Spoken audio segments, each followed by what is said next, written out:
Hello, and welcome to what is inevitably going to be a heavier video. Today we're going to be reviewing Minor Detail by Adania Shibli. Now this is a book by a Palestinian author.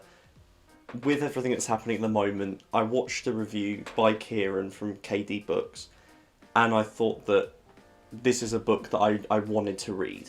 I think it's important to get out of the way to begin with, because evidently choosing a book like this at the moment is inherently, I think, a political statement in terms of I'm not doing it because of the international book or anything. I just feel like I needed to read it at the moment. And it's that I am a pretty big lefty, I'm a pretty big liberal dude, I've always been pro-Palestine. That's pretty much all I'm going to say about my own opinions. I'm coming into this book biased. If you have a different opinion, you can have whatever you want. But I'm just saying that I've come into this with an expectation. So if you're looking for someone to review it based on just what the writing is, then Kieran's is a much better video. It's going to be a better video anyway, but I just want to give that preface that that's just my opinion. This novella, it's about 110 pages. It's split into two halves. The first half follows an Israeli soldier in 1949, where he's just going about his regular routine. You are reading in excruciating detail him washing, him dealing with the heat, walking around camp, driving around, just doing his everyday life. The book starts off, it is mundane, there's no reference to names, it's just soldier, girl, he, they. It is just bereft of personality, it's bereft of humanity. You are just reading this documentation of regular everyday life. And the start begins by having this troop of Israeli soldiers happen across a group of Palestinians, and everyone is murdered apart from one Palestinian woman who is captured. At the same time, this soldier is bitten by a spider, and the spiders throughout the whole book all have a symbolism of themselves. I'm not going to get into the nitty-gritty about each symbolism and what everything means, because I think that's probably, the plot is inconsequential to the feeling of the book. The imagery and the techniques, everything involved with the craft of this is what creates the story. The actual story itself is just facilitating this. And to keep it vaguely non-spoilers, something happens in regards to this.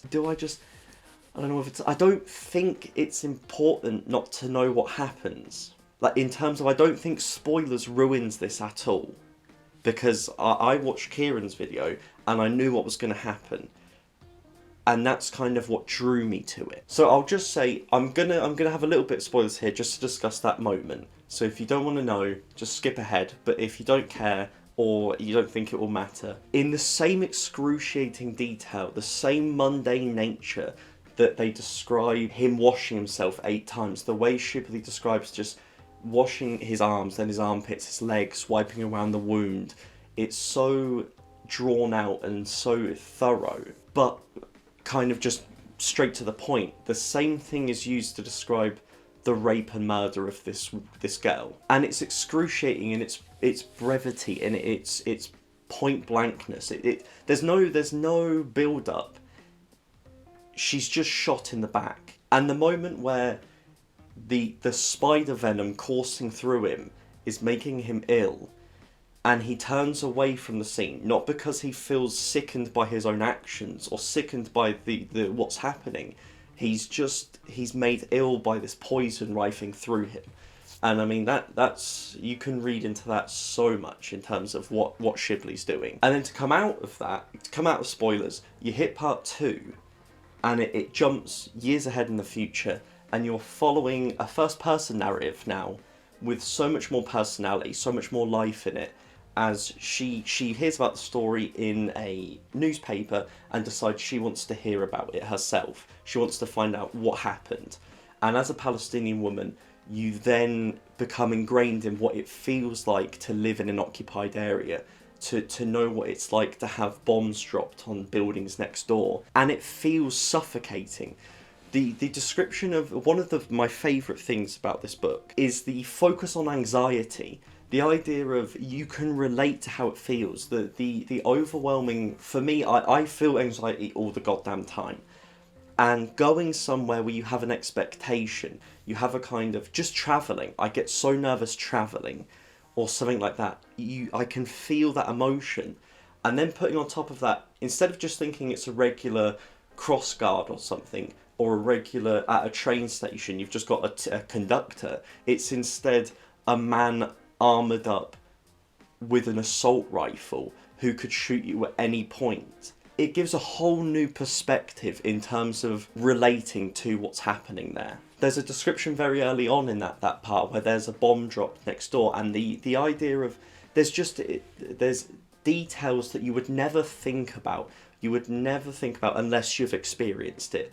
The idea of having to close all the windows, because otherwise, if one window's left open, it will just crack and explode because of the pressure and everything. All of these nuances creates such a thorough experience that is haunting. And so then you follow the character as she's travelling to find out what's happened.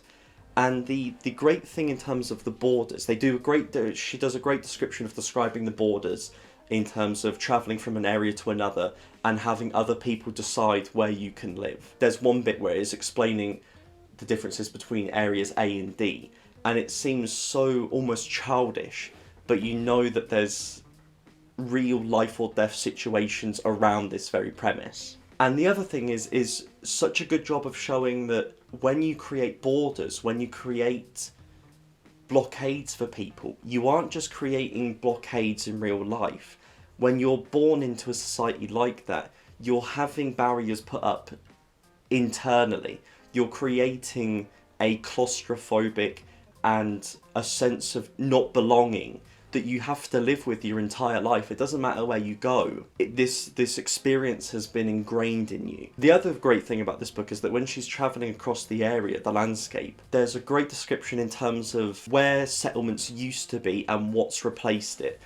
There's quite a few references to there used to be there used to be Palestinian villages here that are now replaced by either nothing or parks. And it's kind of this idea of, why did they have to leave? You haven't replaced it with anything worthwhile. You haven't replaced it with anything that couldn't have had those people still live there. And just the idea of going to places where it's not that you've chosen not to travel there. It's not like, oh, I went to that city when I was younger, don't really want to go back there. This is, you haven't had the chance to go back. You've been told that you physically cannot go there. And when you do, and you see the change that has happened, you see the barbed wire that's now become a massive wall, and it's just this whole environment of your area aging around you, and you're not a part of it anymore. That would be my final point in this entire book, is that yes, it's about Israel-Palestine, and it is heavily focused on that. But the ending especially, this whole book is relatable to all over the world. This isn't a book simply, you don't just read it and go, yep, that's about Israel and Palestine. You go, no, this is about everything. This sums up all of our society, all of the world. The ending feels reminiscent to what we see with BLM in terms of brutality and the carelessness and the callousness of throwing away lives. The description of the land changing around them, the idea of gentrification and being priced out of your area, it all comes round, and it's all part of this human experience that we're having to live through at the moment. And it's just such a good book for reflection. It's not a fun read, and I don't mean that in the terms of this book is never going to be a fun read because it's about fucking Israel-Palestine. It's not exactly going to have a happy ending. But what I mean is the first half is so dry. It's not an enjoyable read. It's not like you're just flying through it like, oh, this is a page turner. Like I said, it is thorough in its straightforward, nondescript, no emotion, just stating what's happening. But when you have that then in context with what happens in the second half of the story, it means all the more. And I keep on dancing between an 8 out of 10 and a 9 out of 10. Because in terms of doing what it wanted to do and creating a story that is infinitely rereadable in terms of digging out the details and what's happening and trying to really get into the themes and the imagery and the symbolism, you could be there forever. But the actual enjoyment in terms of the first half pushes it down a little, but I don't think that should be the case because the book is doing what it wants to do. It's just doing what it was setting out to do. So I'm going to give it either one. It's both. It's an 8 out of 10 and it's a 9 out of 10. It's not an 8.5 out of 10. It's one or the other. You can choose which one you prefer. I don't mind. And so I hope you did enjoy in terms of talking about this subject. I didn't want to get too into the actual thing because, of course, you can't fit it into a YouTube video. This is not something that can just be crammed into. This is a discussion that needs to happen in way higher places than they will actually allow it to happen. But I do think it's a very important topic to discuss and to acknowledge and to support.